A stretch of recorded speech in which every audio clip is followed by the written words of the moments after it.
എനിക്ക് സത്യം പറഞ്ഞാൽ ഗുരുവായൂർ അല്ലെങ്കിൽ എൻ്റെ പൂർണ്ണത്രേശ്വരൻ്റെ അമ്പലത്തിൽ കല്യാണം കേൾക്കണമെന്നായിരുന്നു ആഗ്രഹം. പക്ഷേ അച്ഛൻ്റെ അമ്മയുടെയും കല്യാണം ചോറ്റാനിക്കരയിൽ വെച്ചായത് കാരണം എവിടേക്കോ എൻ്റെ മനസ്സിൽ ചോറ്റാനിക്കരയിൽ വെച്ച് നടത്തണം എന്ന ആഗ്രഹം ഉണ്ടായിരുന്നു.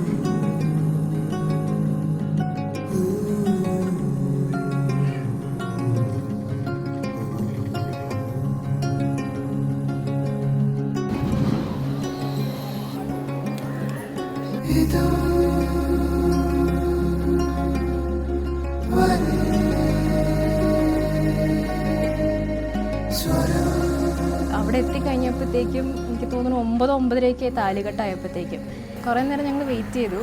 പക്ഷേ അവിടെ എത്തിക്കഴിഞ്ഞ് പിന്നെ അവർ മാലയും താലിയൊക്കെ കൊണ്ടുവന്ന് പിന്നെ ആ ചെണ്ട അതൊക്കെ തുടങ്ങിയപ്പോഴത്തേക്കും ഒരുമാതിരി വല്ലാത്തൊരു ഫീലായിരുന്നു. പിന്നെ അത് കഴിഞ്ഞ് താലികെട്ടിൻ്റെ സമയമായപ്പോഴത്തേക്കും കയ്യിൽ നിന്ന് അങ്ങോട്ടെല്ലാം പോയി. സന്തോഷമാണോ സങ്കടമാണോ എന്നറിയില്ല, എല്ലാം കൂടി ഒരുമാതിരി കണ്ണൊക്കെ നിറഞ്ഞുപോയി.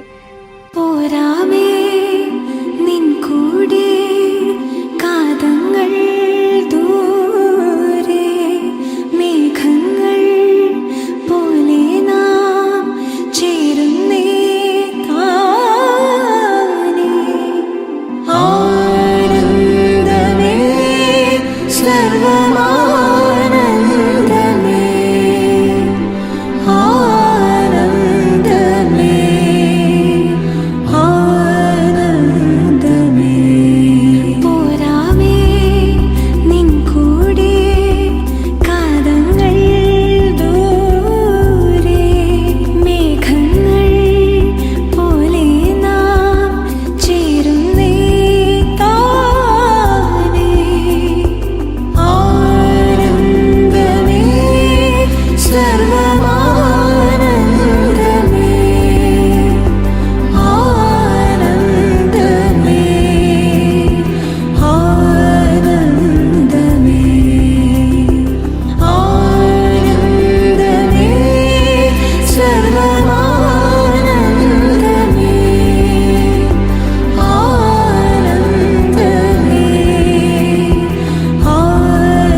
ബ്രൈഡൽ എൻട്രിയുടെ സമയത്ത് എനിക്ക് പാട്ട് വെക്കണം നല്ല ആഗ്രഹം ഉണ്ടായിരുന്നു.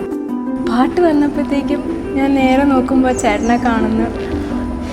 എന്തോ ഞാൻ വിചാരിച്ച് ഞാൻ ഇത്രയും ഒട്ടും എക്സ്പെക്റ്റ് ചെയ്യാത്ത ഞാൻ ഇത്രയും നാൾ നോക്കിയിരുന്ന ആ ഒരു മൊമെൻ്റ് എത്തിയപ്പോഴത്തേക്കും ഭയങ്കര സന്തോഷമായിരുന്നു. പിന്നെ എൻ്റെ അച്ഛൻ്റെ കൈ പിടിച്ച് പോയപ്പോൾ ഐ വാസ് ഹാപ്പി. ஆசை முகம் குழலாட பாவை தவ